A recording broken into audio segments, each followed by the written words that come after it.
Bismillahirrahmanirrahim. Assalamualaikum warahmatullahi wabarakatuh.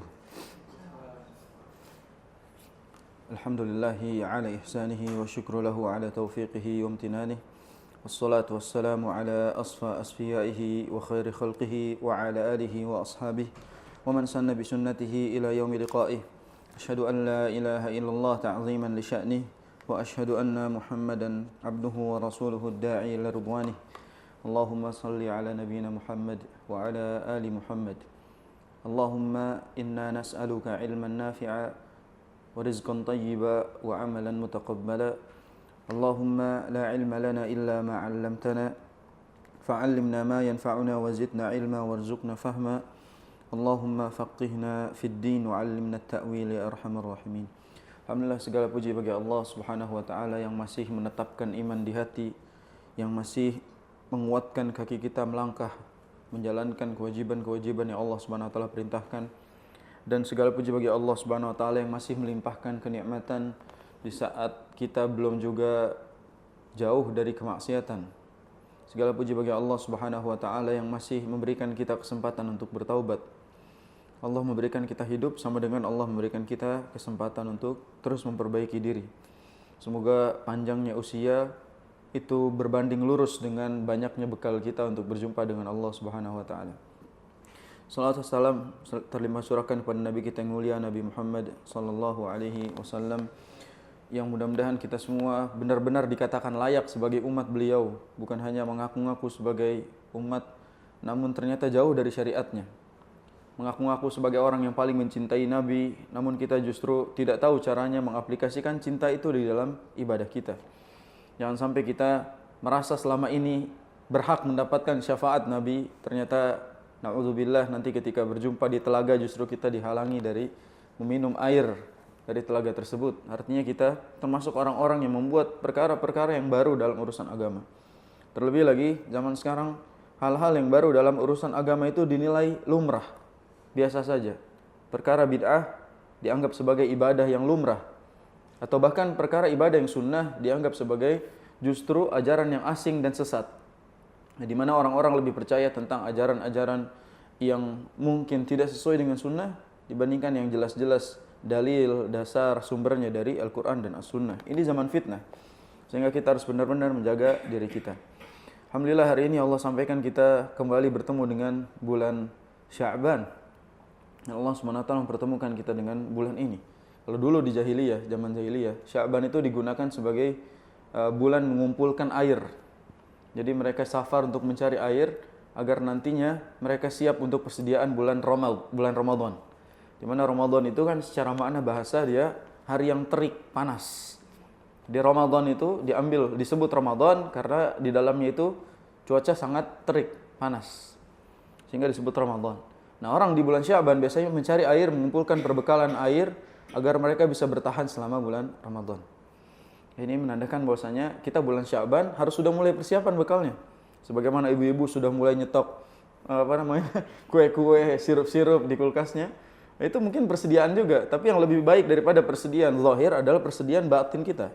Persediaan amal kita, persediaan hati kita yang sudah dibersihkan agar mudah masuknya ibadah. Dan kita harus mempersiapkannya dengan bekal-bekal yang sesuai. Maka insya Allah kita akan membahas bekal-bekal bulan Ramadan. Kalau saya ngasih judulnya, kita bahas berarti sekarang bekal Ramadan atau Zadus Sha'imin min kitab Majlis Syahri Ramadan lil Utsaimin. Ya, ini nama pertemuan kita nih. Zadus Sha'imin min kitab Majalis Syahri Ramadan lil Utsaimin. Ya, bekal bagi orang-orang yang berpuasa yang kita ambil dari kitab Majalis Syahri Ramadan milik karangan atau Syekh Al-Utsaimin rahimahullahu taala. Jadi kita akan bahas poin-poin yang penting di dalam bekal Ramadan yang bisa menjadi bekal kita nanti ketika masuk bulan Ramadan. Sebagaimana kita tahu para ulama itu menyebut bahwa man arafa bu'da safari ista'ad. Ya, barang siapa mengetahui bahwa safar yang akan ia hadapi itu jauh, maka dia pasti akan berbekal, bersiap. Sama seperti kita, kalau kita tahu Ramadan itu akan penuh tantangan, maka kita harus mempersiapkan perbekalan yang sesuai dengan perjalanan itu. Nah, orang yang tidak tahu perjalanan panjang bulan Ramadan, itu pasti nggak akan menyiapkan apapun, sehingga dia kaget nanti di tengah-tengah dia butuh ini dan butuh itu. Bahkan orang ada yang membuka materi tentang puasa ketika di hari puasa ke-10. Dia baru buka-buka lagi fikih puasa. Kan salah, harusnya kita mulai membuka itu semua sebelum berjumpa dengan bulan Ramadan.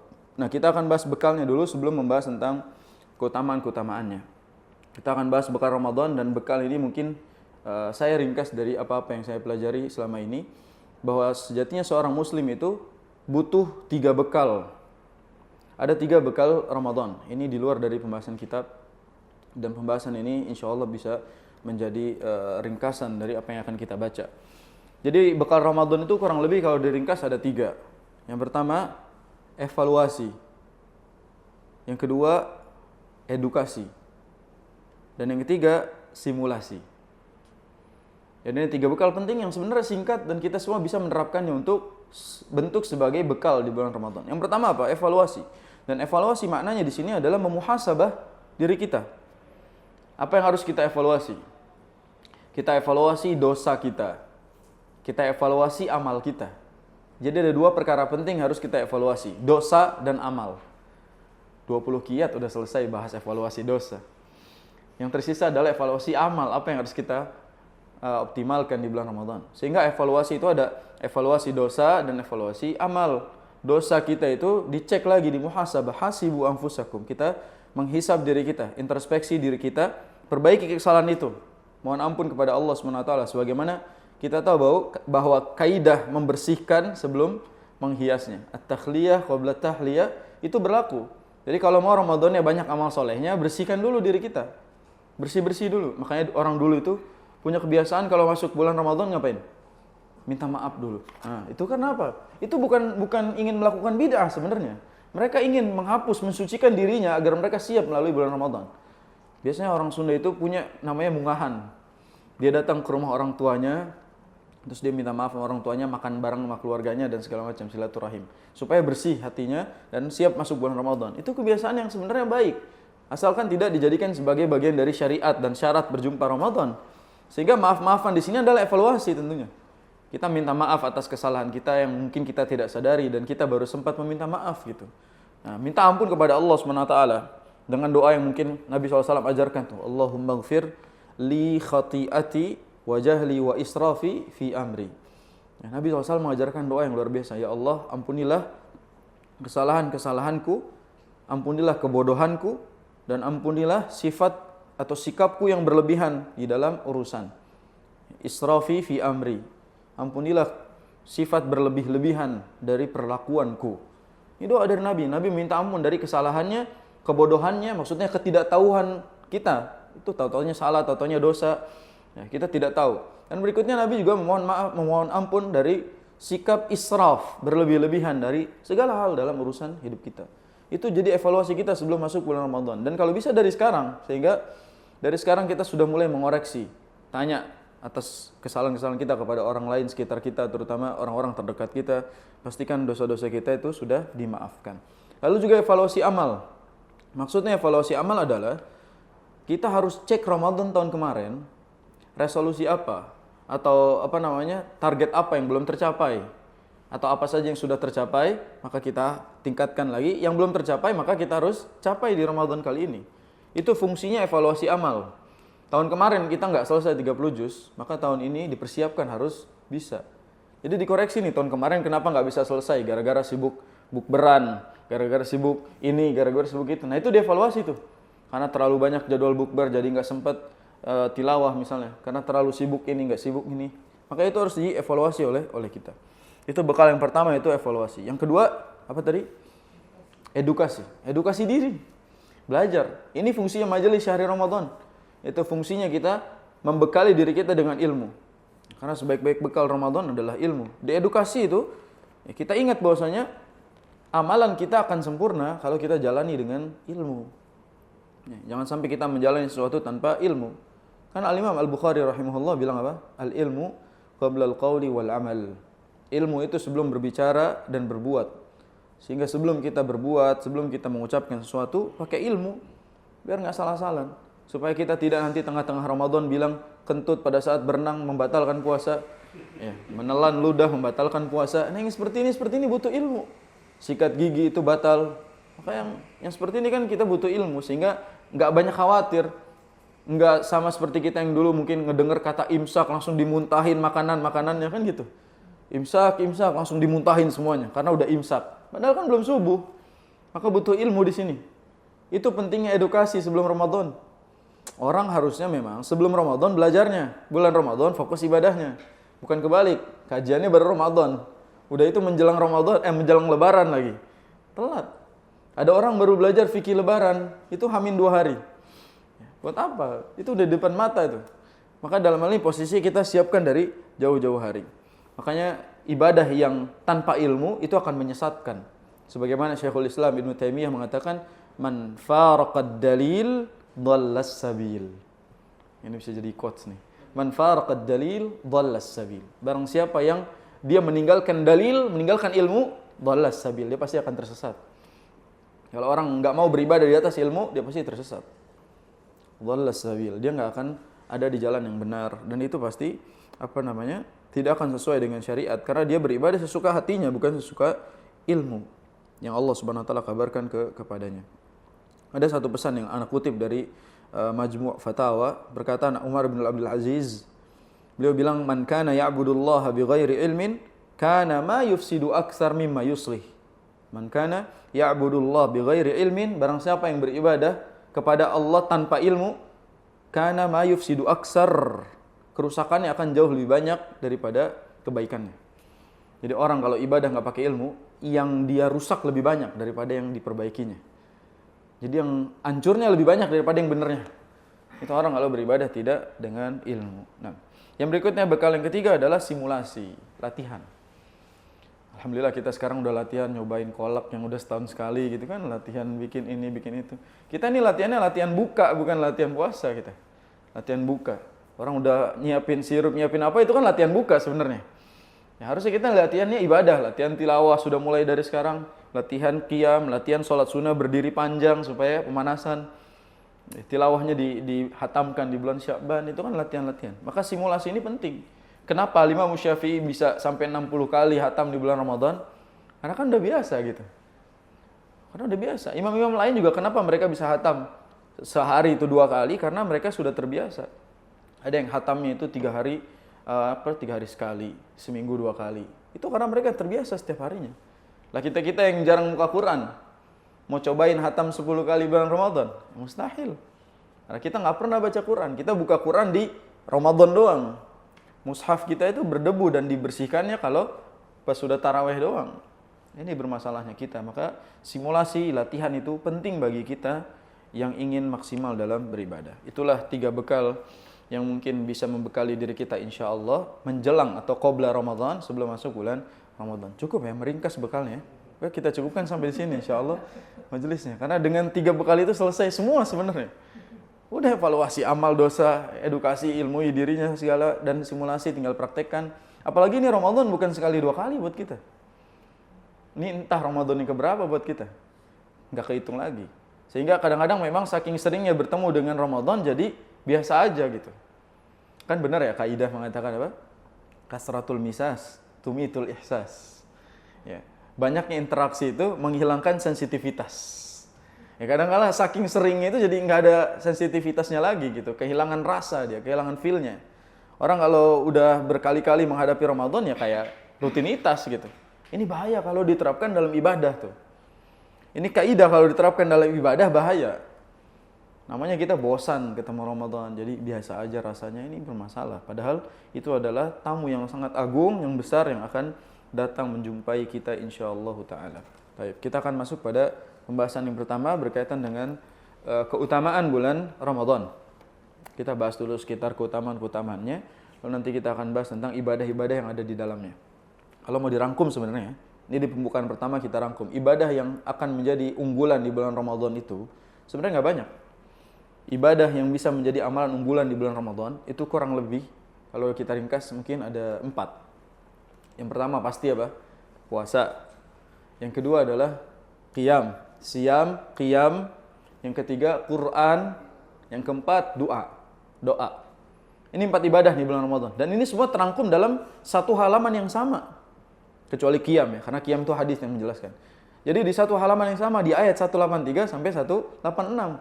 Itu amalan unggulan semua. 183 membahas tentang siam, ya, 185 membahas tentang Quran, 186 membahas tentang doa. Adapun qiyam dijelaskan dalam hadis. Nanti kita akan bahas hadisnya. Sehingga ini 4 amalan unggulan bulan Ramadan, itu aja diunggulkan, itu aja dioptimalkan. Puasanya, qiyamnya, tilawahnya, doanya. Ini 4 ibadah utama yang bisa kita jalankan di bulan Ramadan. Bukan berarti ibadah yang lain nggak boleh, tapi ini amalan unggulan. Di bawahnya masih banyak amalan-amalan, di antaranya apa? Sedekah.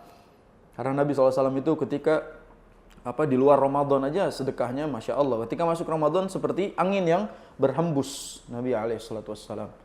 Ajwadun nas, Nabi itu manusia paling dermawan. Yang ketika masuk Ramadan lebih dermawan lagi. Itu menandakan bahwa termasuk amalan juga.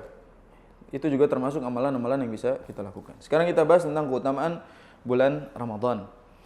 Di sini Syekhul Utsaimin rahimahullah taala mengatakan, laqad adhallana syahrun karim. Ya, sungguh telah datang kepada kita bulan yang mulia.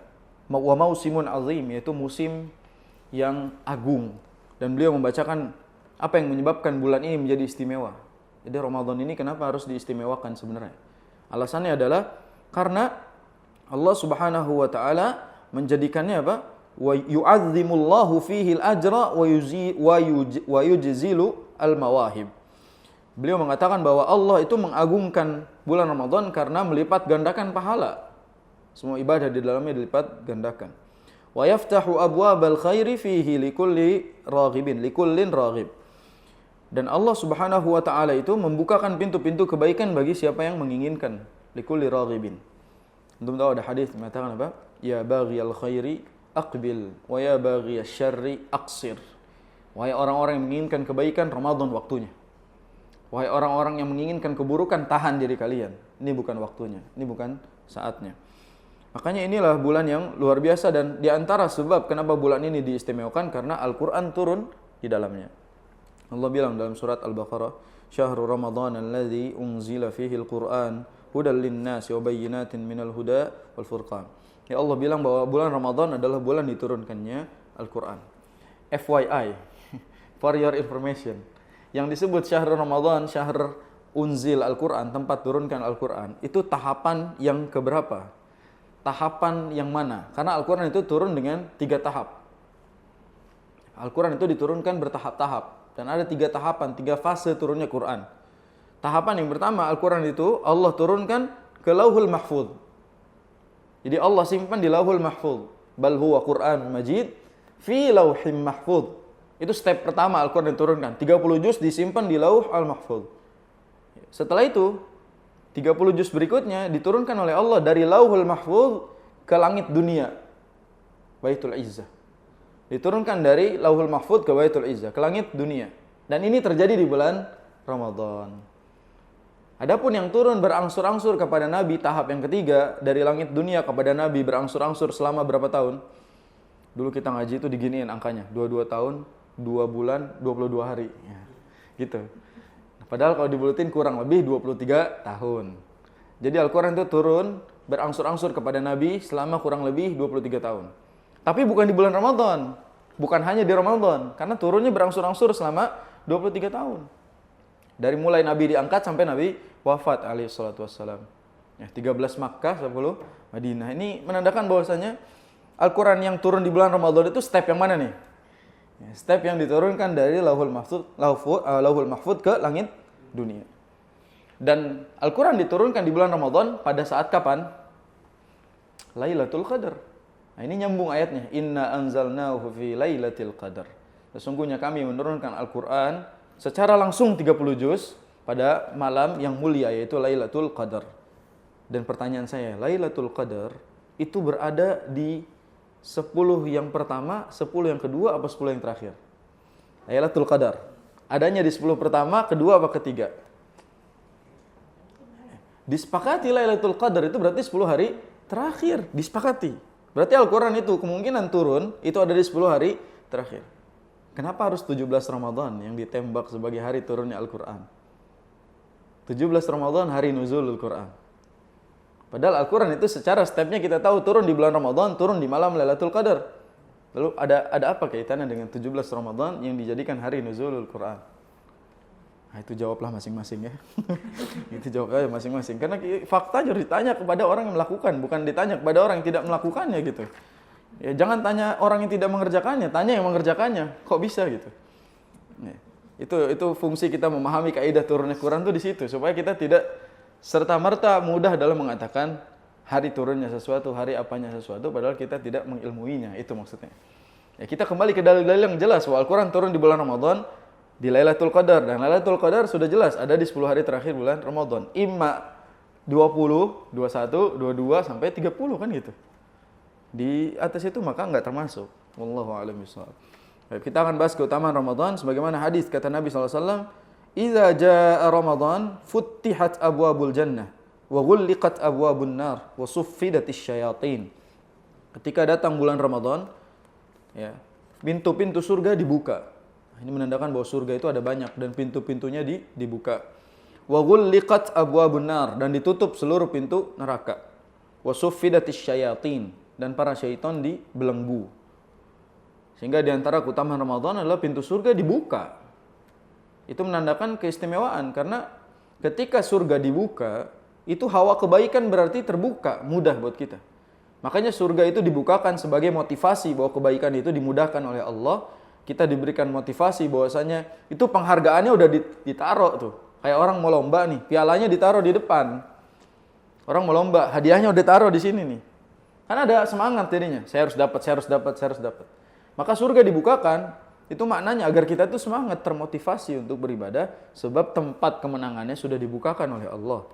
Dan ditutupnya pintu neraka, ini keutamaan yang berikutnya adalah ditutupnya pintu neraka, itu menjadi jawaban bahwasanya di bulan Ramadan dipersempit orang melakukan kemaksiatan. Makanya neraka ditutup. Ya, ditutup semua tempat-tempat yang bisa mendatangkan keburukan, termasuk neraka puncaknya. Dan dibelenggunya syaitan si sumber keburukan. Masih ingat kitab yang kita bahas, ada 2 sumber datangnya keburukan. Apa saja? Ini harus dimurojaah nih, harus ditanya, maka harus ada ujiannya. Ada 2 ya. 2 masdar dosa. Masdar dosa itu ada 2. Yang pertama, hawa nafsu kita, jiwa kita. Yang kedua, syaitan. Yang dibelenggu siapa? Nah, hawa nafsu enggak. Siapa yang bisa membelenggu hawa nafsu kita? Kitalah, diri sendiri. Maka puasa itu sebenarnya mengekang nafsu kita. Puasa itu sebenarnya mengekang nafsu kita. Orang kalau puasanya benar, nafsunya terkekang juga, terikat. Maka sebenarnya bulan Ramadan 2 sumber dosa itu dibelenggu. Kalau benar puasanya. Ya, kalau kita benar puasanya, maka kita membelenggu dua-duanya. Yang satu Allah yang belenggu, syaitan. Yang satu kita yang belenggu karena puasa. Sehingga inilah bulan penuh keberkahan. Bulan mana lagi yang syaitan itu nggak bisa ganggu kita gitu. Ini bulan yang istimewa. Lihat hadis berikutnya nih. Kata Nabi SAW. Warawal Imam Ahmad an Abi Hurairah radhiyallahu anhu anna Nabi SAW. Hadis diriwayatkan Abu Hurairah. Qala u'tiyat ummati 5 khisalin fi Ramadan lam tu'tahunna ummatun minal umami qablaha. Ada 5 keistimewaan umatku di bulan Ramadan yang tidak didapatkan oleh umat yang lain. Ya, 5 keistimewaan umat Nabi Muhammad SAW yang tidak didapatkan oleh umat yang lain. Berarti kalau judulnya mau kekinian, 5 privilege umat Nabi Muhammad di bulan Ramadan. Ya, ada 5 keunggulan, ada 5 keistimewaan yang tidak didapatkan oleh umat lain kecuali umat beliau. Apa yang pertama? Khulufu famis shaim atyabu indallahi min rihil misk. Taman yang pertama yang tidak didapatkan oleh umat lain adalah mulut. Bau mulut orang yang berpuasa itu lebih wangi di sisi Allah daripada misik, daripada minyak wangi. Jadi mulut orang yang berpuasa, aroma mulut orang yang berpuasa lebih wangi daripada misk, daripada minyak wangi. Ya. Itu di bulan puasa keutamaan untuk umat Nabi saja. Kan kita tahu umat-umat sebelumnya juga puasa, namun keutamaan ini hanya untuk umat Nabi Muhammad SAW. Sehingga bau mulut orang yang berpuasa lebih wangi daripada minyak wangi. Itu bukan berarti kita boleh nyemprot orang lain pakai bau mulut kita. Karena di sini hadisnya jelas indallah, di sisi Allah. Adapun indannas, tetap kalau indannas mungkin pingsan orang. Karena kalau di sisi Allah wangi, di sisi manusia ya zahir, yaitu bau. Jadi jangan mengatakan, jangan macam-macam, ini bau wanginya lebih wangi daripada kasturi. Iya di sisi Allah, bukan di sisi manusia. Sehingga kita tidak boleh menjadikan dalil itu untuk jorok di bulan Ramadan. Ya, makanya sebenarnya mazhab Syafi'i itu memakruhkan sikat gigi di siang hari bulan Ramadan. Makruh hukumnya. Kalau misalnya sikat giginya pakai pasta gigi. Karena apa? Menghilangkan aroma mulut ini, wangi mulutnya itu. Yang harusnya dia aroma baunya itu lebih wangi di sisi Allah Subhanahu wa taala dari minyak wangi, malah dihilangkan dengan pasta gigi itu. Makanya hukumnya makruh, tidak batal. Batal kalau ditelan sikatnya. Ya, sikatnya ditelan, pasta giginya ditelan, batal. Jelas itu ulama sepakat. Perbedaannya adalah antara makruh sama tidak. Nah, ulama Syafi'iyah, mazhab Syafi'i mengambil bahwasanya makruh siang hari, terutama ba'da zuhur, ba'da zawal, sikat gigi itu makruh di dalam mazhab Syafi'i. Itu alasannya karena hadis ini. Bahwasanya bau mulut orang yang berpuasa itu lebih wangi di sisi Allah daripada minyak wangi. Yang kedua, keutamaan yang kedua adalah wa tastaghfiru lahumul malaikatu hatta yuftiru. Para malaikat itu beristighfar buat orang yang berpuasa sampai dia buka. Ini keutamaan Ramadan nih. Yang ngedoain kita adalah malaikat, makhluk yang bersih. Yang kita waktu itu bahas dua sisi positif. Manusia ada dua-duanya. Sedangkan malaikat hanya sisi positifnya saja. Ini paling bersih. Jadi doanya malaikat itu insya Allah dikabulkan oleh Allah. Dan mereka beristighfar, memohon ampun atas orang-orang yang berpuasa sampai mereka berbuka. Ini berarti luar biasa keutamaan yang didapatkan oleh kita insya Allah sebagai umat Nabi Muhammad, didoakan malaikat ampunan sampai kita buka. Contoh orang puasa misalnya sahur, dia buka jam 10. Berarti kan didoakan ampunannya cuma sampai jam 10 tuh. Terus dia bilang, udah Ustaz saya dosanya sedikit, cukup segini aja gitu. Ini selama kita panjang berpuasa sampai maghrib, maka itu kita didoakan oleh para malaikat. Keutamaan yang ketiga, wa yuzayyinullahu kulla yaumin jannatahu. Allah Subhanahu wa taala memperindah surganya, dihias surganya. Buat apa? Wa yaqulu, Allah Subhanahu wa taala berfirman, yushiku ibadis salihuna an yulqu anhumul maunata wal adha wa yasiru ilaik. Kata Allah Subhanahu wa taala kepada surga mengatakan bahwasanya sungguh hamba-hambaku ini sekarang sedang merasakan sulitnya berpuasa, perjuangannya berpuasa, dan sebentar lagi mereka akan masuk ke dalam kalian wahai surga. Jadi di sini itu seolah-olah surga itu dirapikan, dibersihkan karena akan ada yang datang. Yaitu hamba-hambaku yang sedang berpuasa, sedang menghadapi ujian, rintangan, dan setelah itu mereka akan memasuki surga ini. Makanya bagi orang yang berpuasa ada satu surga khusus namanya, ada satu pintu surga khusus namanya Bab Ar-Rayyan. Ar-Rayyan itu pintu surga khusus bagi orang-orang yang berpuasa. Nah, ini Ar-Rayyan ini minimal kita kalau nggak punya keunggulan lain kita bisa masuk lewat Ar-Rayyan ini karena puasa kita. Ya, karena keunggulan puasa kita. Berikutnya yang keberapa ya? Saya nggak ngitung. Keberapa ini? Keempat ya? Keempat, kata Nabi SAW, keunggulan keempat adalah wa tusaffadu fihi maradatus syayatin fala yakhlusuna ila ma kanu yakhlusuna ilaihi fi ghairi. Allah belenggu para syaitan sehingga mereka tidak bisa mengganggu kita sebagaimana mereka bebas mengganggu di hari yang lain. Jadi syaitan itu dibelenggu. Para ulama berbeda pendapat tentang syaitan yang dibelenggu. Ada yang mengatakan syaitan yang dibelenggu adalah syaitan kelas kakap. Jadi syaitan yang kelas kakap dibelenggu oleh Allah Subhanahu wa taala, yang cere-cerenya dibiarin aja karena nggak berpengaruh gitu. Tapi sebagian lain mengatakan seluruh yang namanya syaitan dibelenggu oleh Allah Subhanahu wa taala, diberikan pembatas sehingga mereka tidak bisa bergerak sebebas hari-hari biasanya. Ya, tapi kalau misalnya ada yang mengatakan, gimana Ustaz kalau di hari Ramadan kita itu ada bisikan-bisikan untuk mampir ke warteg, mampir ke restoran, itu bisikan siapa gitu? Itu bisikan jiwa Anda yang kayak syaitan kan gitu. Makanya Anda selalu bilang bahwa syaitan itu pengkaderannya sebelum Ramadan. Dia kader manusia sebelum Ramadan supaya ketika mereka cuti di bulan Ramadan, nah mereka kuat. Gak usah ngapa-ngapain juga manusia udah sesat gitu. Jadi mereka kadernya itu di luar Ramadan, itu pengkaderan mereka. Maka kalau kita masuk dalam pengkaderannya, Ramadan kita sia-sia. Kita masih bisa kayak lakukan kemaksiatan pada umumnya gitu. Nggak digoda syaitan juga. Ya memang sudah kebiasaannya gitu. Itu yang berbahaya. Nah, dan yang terakhir, keutamaan yang terakhir adalah wa yughfaru lahum fi akhiri lailatin.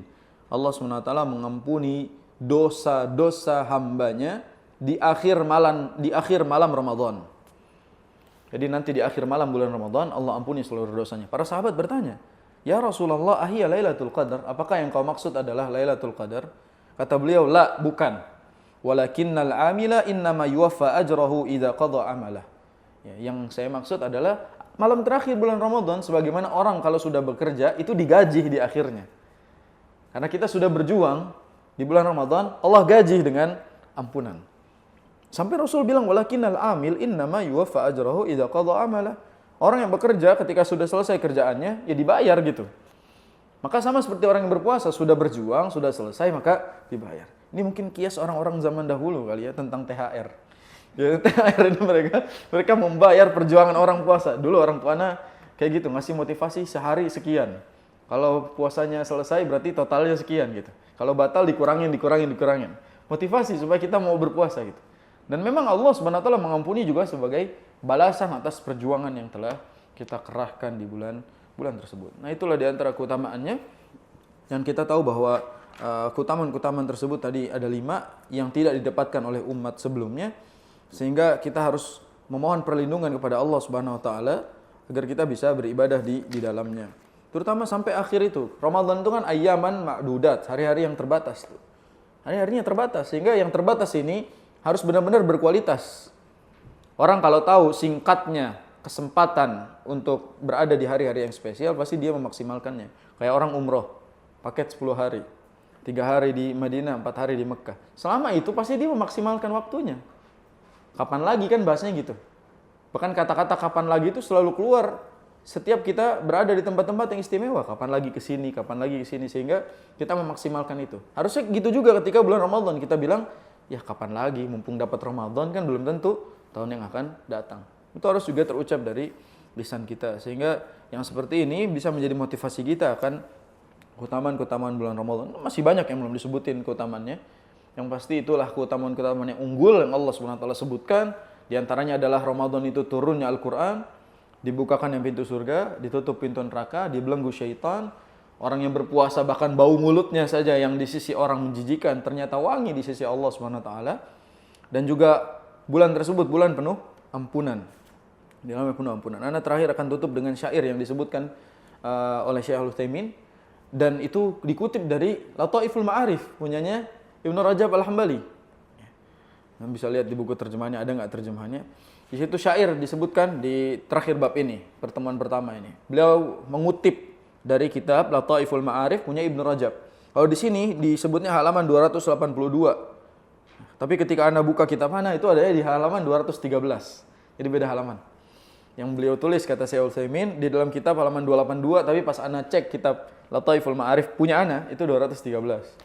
Sehingga beda cetakan, namun ini syairnya disebutkan di dalam kitab tersebut. Apa beliau bilang? Nih perhatikan syair ini. Ya dzalladzi ma kafahu adz-dzanbu fi Rajabin hatta 'asa rabbahu fi syahri Sya'bani laqad adhallaka syahrus shaumi ba'dahuma fala tusayyirhu aidan syahra isyani watlul qur'ana wasabbih fihi mujtahidan fa innahu syahru tasbihin wa qur'ani kam kunta ta'rifu mimman sama fi salafin min baini ahlin wa jiranin wa ikhwani afnahumul maut wastibqaka ba'dahum hayyan fama aqrabal qasi minad dani. Nah, itu kurang lebih begitulah terjemahannya, enggak usah karena sudah jelas insyaallah ya. Nah, di sini Anda terjemahkan. Jadi beliau menyebutkan untaian yang luar biasa yang disebut oleh Ibnu Rajab Al-Hambali dalam Lataiful Ma'arif. Beliau bilang gini, "Ya dzalladzi ma kafahu adz-dzanbu fi Rajabin." Wahai orang-orang yang tidak cukup melakukan dosa di bulan Rajab. Hatta asa rabbahu fi syahri Sya'bani, sampai mereka masih melakukan kemaksiatan di bulan Sya'ban. Lihat, wahai orang-orang yang Rajab udah lewat nih, enggak cukup juga menyelesaikan dosanya, dia lanjut lagi di bulan Sya'ban. Laqad adhallaka syahrus shaumi ba'dahuma. Sungguhnya akan datang kepada kalian itu bulan yang istimewa setelah Rajab dan Sya'ban. Bulan puasa. Fala tusayyirhu aidan syahra isyani. Maka jangan engkau jadikan Ramadan itu juga bulan penuh maksiat. Okelah, cukup Rajab dan Sya'ban engkau bermaksiat, Ramadan jangan. Itu maknanya. Watlul Qur'ana, bacalah Al-Qur'an. Wasabbih fihi mujtahidan, dan perbanyaklah tasbih di dalamnya dengan sungguh-sungguh. Fa innahu syahru tasbihin wa qur'ani. Sesungguhnya bulan Ramadan adalah bulan tasbih dan bulan Al-Qur'an. Kam kunta ta'rifu, ini yang sebenarnya menjelekit. Ana kalau dapat kabar duka sebelum datang Ramadan tuh ingat bait ini. Kam kunta ta'rifu mimman sama fi salafin min baini ahlin wa jiranin wa ikhwani. Betapa banyak orang yang kalian kenal yang berpuasa bareng kalian di Ramadan sebelumnya, ya, dari keluarga, dari tetangga, dari saudara-saudara kita yang puasa bareng sama kita di tahun yang lalu, ternyata afnahumul mautu. Allah wafatkan mereka di tahun ini. Gak ketemu lagi sama kita. Sebenarnya yang lebih nyelekit lagi H-1 Ramadan. Ada yang meninggal. Kemarin puasa bareng, rencana planning sebenarnya udah mau ada bukber bareng, mau buka bareng gitu kan. Ternyata Allah Subhanahu wa taala afnahumul maut. Justru mereka itu dipanggil oleh Allah Subhanahu wa taala dengan kematian, wastibqaka ba'dahum. Dan Allah masih memberikan kamu umur. Ya. Hayyan, fama Allah Subhanahu wa taala masih memberikan kamu hidup, fama aqrabal qasi minad dani. Betapa dekatnya kematian itu dari diri kita. Jadi makna di sini adalah mengingatkan kepada kita orang yang dulu puasa bareng kita, ibadah tarawih bareng kita, ternyata tahun ini udah nggak ada gitu. Nah, kita semua masih diberikan kehidupan. Artinya ini adalah kesempatan dari Allah Subhanahu wa taala bagi kita semua yang luar biasa yang harus kita jaga, dan mudah-mudahan nanti Allah berikan kepada kita di kesempatan tahun ini. Kadang-kadang kalau ditanya tentang jadwal itu, Anda nggak berani. Misalnya suruh ngisi tanggal sekian di tahun ini, Anda nggak berani. Anda nggak tahu masih hidup atau enggak. Sekarang kalau misalnya nanti disebut tanggal itu ternyata kita udah nggak ada, ya, kan kita nggak bertanggung jawab atas apa yang kita sudah janjikan gitu. Termasuk puasa dan lain-lainnya. Ini kadang-kadang orang udah pede, pokoknya tanggal sekian ini ya, tanggal sekian ini ya, tanggal sekian ini. Padahal dia nggak tahu usianya masih ada atau tidak sampai hari tersebut. Wala'iyadzubillah, dan mudah-mudahan Allah Subhanahu wa taala panjangkan usia kita sampai bertemu dengan bulan Ramadan. Nah. Lanjut?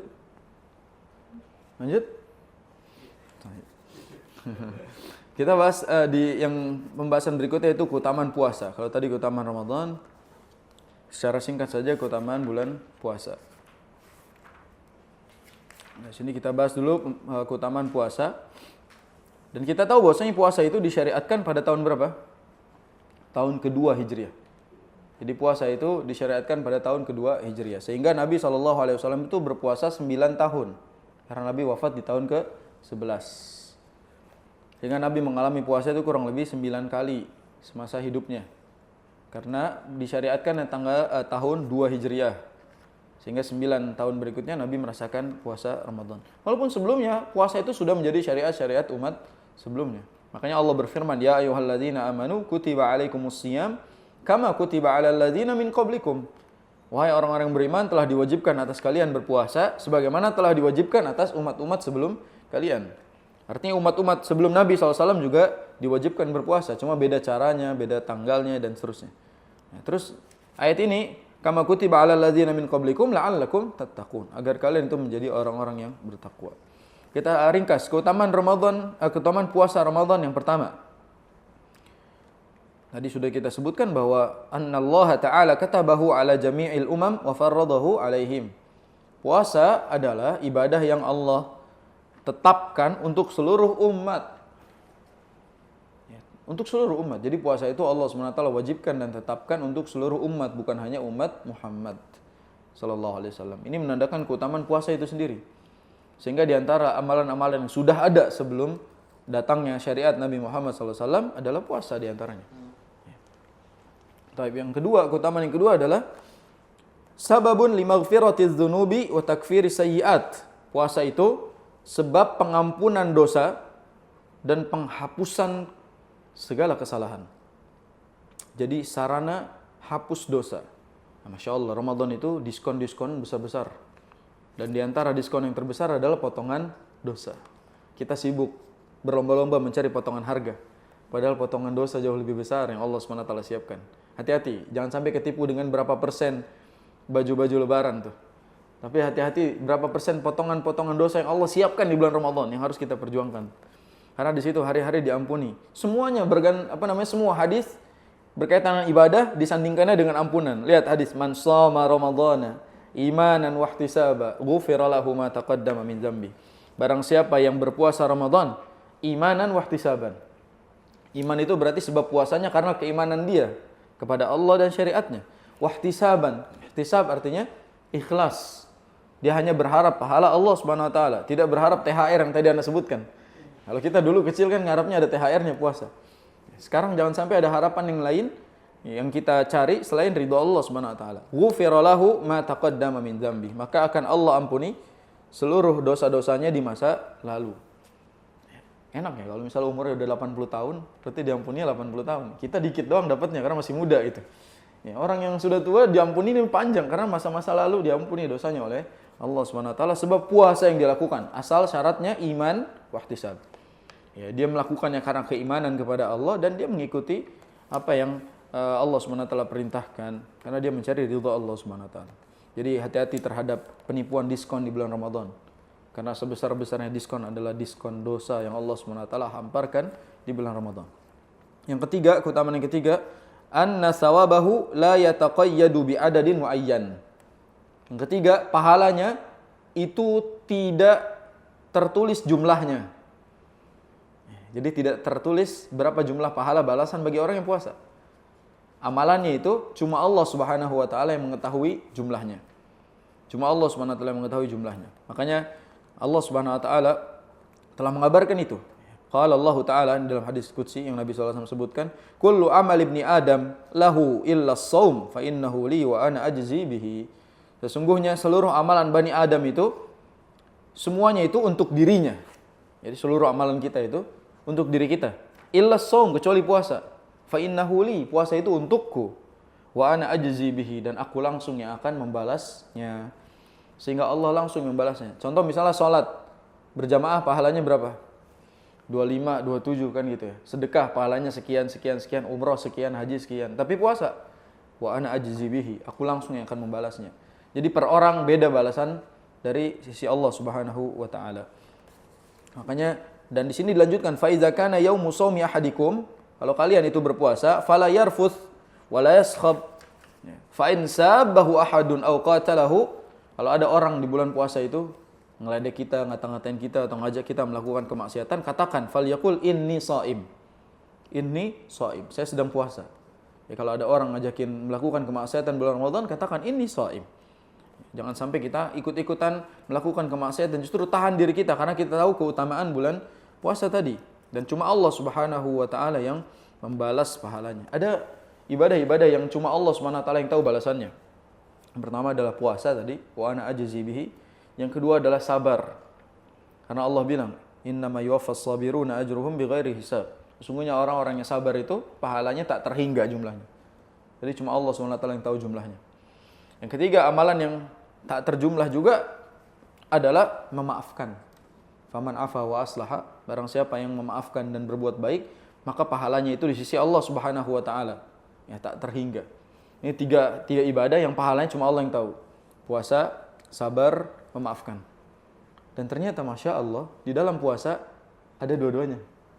Ada sabar, memaafkan. Lihat unggulnya puasa. Bulan puasa kalau nggak sabar, nggak puasa orang. Maknanya aja imsak, menahan dirinya. Nah, memaafkan, kalau ada orang ngeledek, ada orang, ini hadis ini tadi, kalau ada orang ngeledek, kalau ada orang ngata-ngatain, nggak ngebalas, berarti diapain? Dimaafkan. Berarti ibadah itu, yang tadi 3 kita sebutkan, yang 2 semuanya ada di puasa. Itulah keunggulan ibadah puasa yang disebutkan. Yang keempat, masuk nih. Puasa adalah puncak kesabaran. Ini keutamaan. Makanya tadi kita sebut sabar itu pahalanya tidak terbatas, dan puasa puncaknya. Ya, puasa puncak kesabaran. Ijtama'at fihi anwa'us sabri ats-tsalasah. Di bulan ketika kita berpuasa itu terkumpul 3 jenis sabar. Siapa yang tahu 3 jenis sabar? Contek aja nggak apa-apa. Coba dicek kitabnya. 3 jenis sabar. Ya. Sabar dari apa? Sabar dari apa yang Allah haramkan. Yang kedua, sabar dalam melakukan ketaatan. Yang ketiga, sabar dalam menerima takdir Allah yang menyakitkan. Yang mungkin menurut kita kurang enak buat diri kita. Padahal itu tetap kebaikan. Jadi ada 3 jenis sabar. Sabar dalam menjalankan ketaatan, menjauhi kemaksiatan, dan sabar dalam menerima ketetapan Allah Azza wa Jalla. Dan semuanya ada di bulan Ramadan. Semuanya ada di puasa. Orang kalau puasa sabar semuanya. Ya, dia harus berjuang, dia harus nahan ngantuknya, nahan capeknya, nahan lemesnya. Semuanya ada di bulan, di keadaan kala kita berpuasa. Yang kelima, puasa itu anna shauma junnatun ay wiqayatun wa sitrun. Puasa itu benteng. Puasa itu benteng. Makanya di sini hadis yang tadi kita sebutkan mengatakan inni shaim, itu jadi rem buat kita. Kalau ada orang ngatain, ngajak gibah, ngajak marah-marah, ngajak berantem, inni shaim. Itu rem buat kita. Sama seperti hadis tentang yang perintah menikah bagi para pemuda. Apa Nabi SAW sebutkan? Fa'alaihi bis-shaum fa innahu lahu wija. Hendaknya para bujang itu kalau nggak bisa menikah, belum mampu menikah, perbanyak puasa. Karena puasa itu benteng buat dia. Ya, sehingga puasa itu menahan diri kita benteng dari kemaksiatan. Ya, jangan sebaliknya.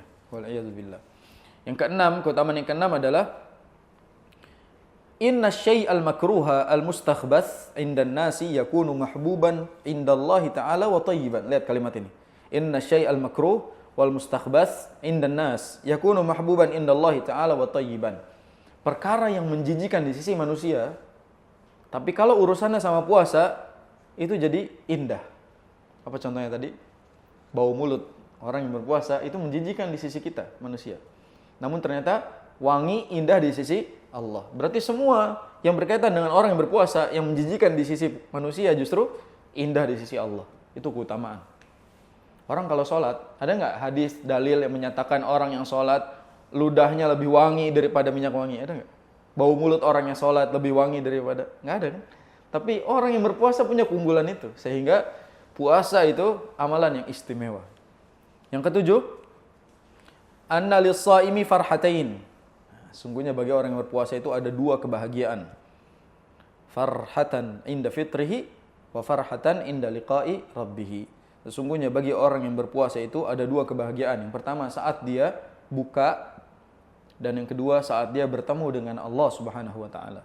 Dan makna inda fitrihi itu saat kala dia buka puasa atau pada saat dia sholat Idul Fitri, Lebaran. Kebahagiaan kita itu kalau lagi buka puasa kan tak ternilai, Masya Allah. Makanya sekarang azan maghrib tuh paling mahal tuh. Paling mahal nanti bulan Ramadan itu yang paling mahal rating TV itu menjelang maghrib itu mahal banget. Itu benar-benar ratingnya tinggi di situ karena orang menanti, sampai semua orang nyalain TV karena untuk menanti azannya. Bukan yang lainnya, dia nanti azannya. Karena orang senang dengan berbuka, itu udah janji dari Allah Subhanahu wa taala. Dan ketika berjumpa dengan Allah, kita akan tambah senang.